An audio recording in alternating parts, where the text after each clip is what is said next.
Over the course of this semester, we've modeled a number of different surface types, but there's one that we really haven't tackled yet: hair. I want to explore the new hair and fur system in Blender so that we can start individually crafting and grooming and styling individual strands of hair.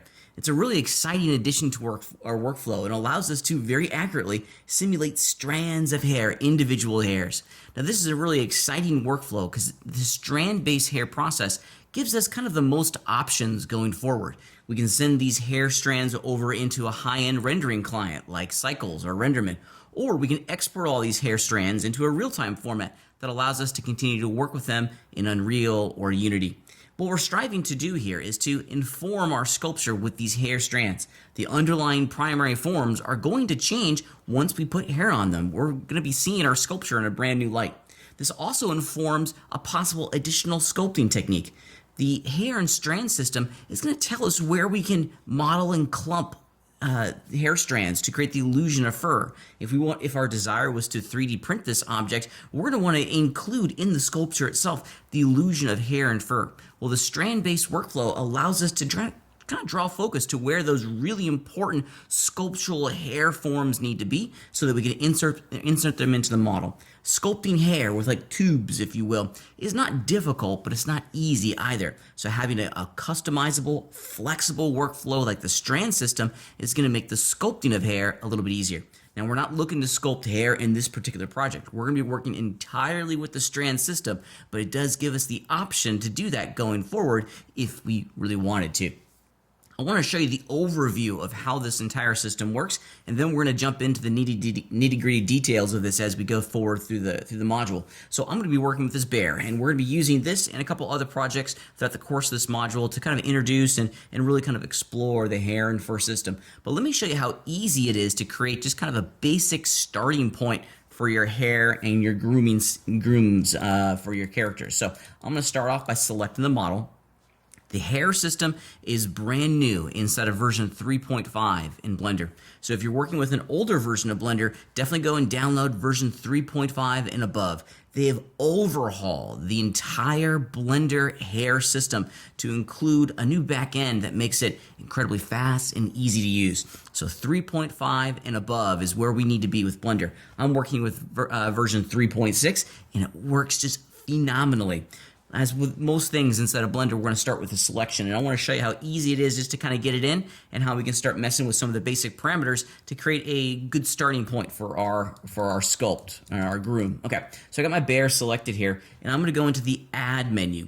We need to direct the computer as to where we want all of these new hair and fur strands to go on to, so that's why we start with a selection. And then under the Add pull-down menu, it's under the Curve section. To make it a little bit easier for you guys to see, I'm going to do it over here in the viewport. So Shift-A to bring open the Add pull-down menu. And then under Curve, there's two options down here at the bottom. We have empty hair, which we're going to talk about next. Empty hair is really the best place to begin. But they have this quick fur, which gives us a really nice overview and understanding of what it is that this whole system is going to do. Now, this looks like a big hot mess, and to a certain degree it is. We've kind of turned our bear into a spaghetti monster, which in itself is not necessarily the worst thing on the face of the planet. However, if we go in and look real closely here, we can see individual strands of hair being placed across the curvature of the mesh itself. Now, this is a pretty neat system, and it allows us to continue to sculpt and groom and modify these hair strands as we go throughout the grooming process. For example, if I was to select my hair and then go into sculpt mode, so I'm going to do Control-Tab real fast and just jump into sculpt mode. We have a really cool series of groom tools that will allow us to control the orientation of all of my hair strands. Now, we're going to go into all of this much later and in great detail, but I wanted just to kind of show you the basic context of how all this works.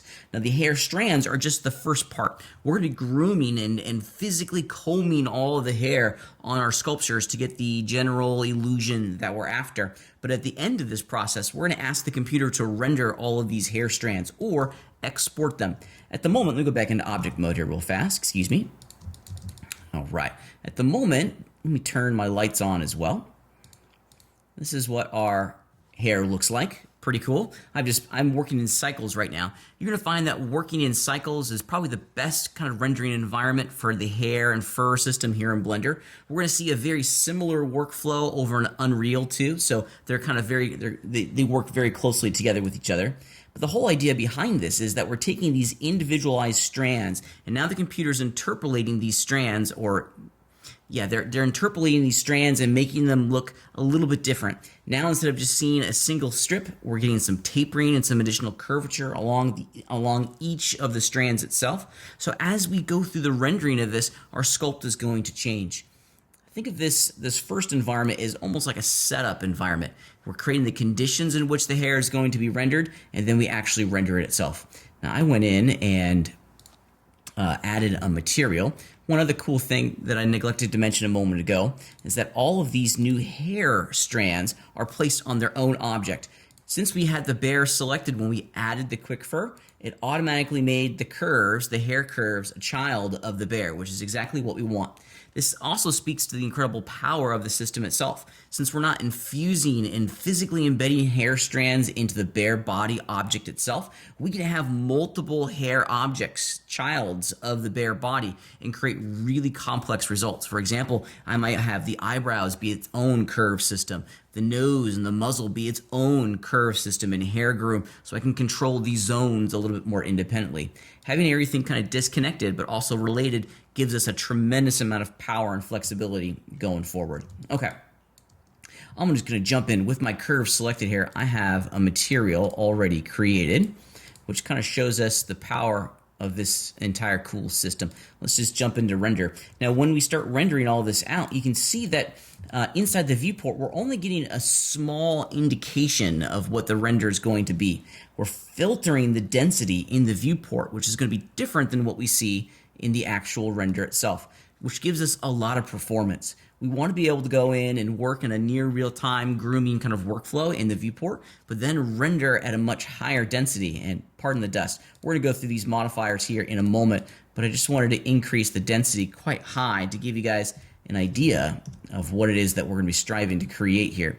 Now, this is kind of the workflow that we're going to be looking at. Excuse me.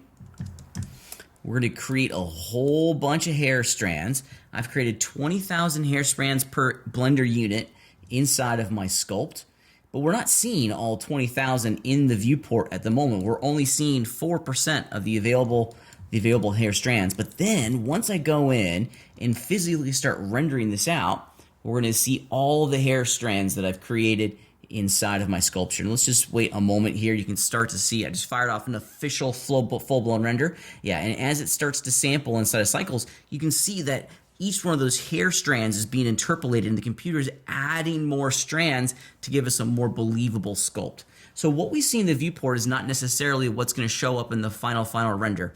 They're going to be related to each other. The conditions of the viewport are going to inform what's going to be rendered. But at the end of the day, we're going to get renders that are photorealistic with thousands upon thousands, if not millions of individual hair strands that are being placed and sculpted and rendered on the object itself. Now, I'm not going to go through it. Oh, here we go. This looks awesome, by the way. This might be my most favorite test render of all time. My bear has turned into this fuzzy little ball, which I think is really cool. We're going to go into the details of how all of this works, but I wanted to give you guys just a nice little overview of this system itself. I'm going to cancel the render, close it down.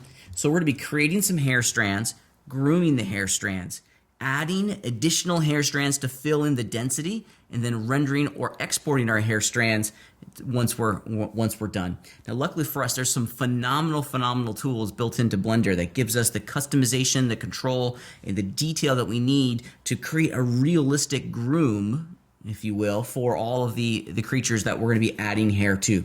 So let's jump in and start looking at the details of how the hair and fur system works in Blender.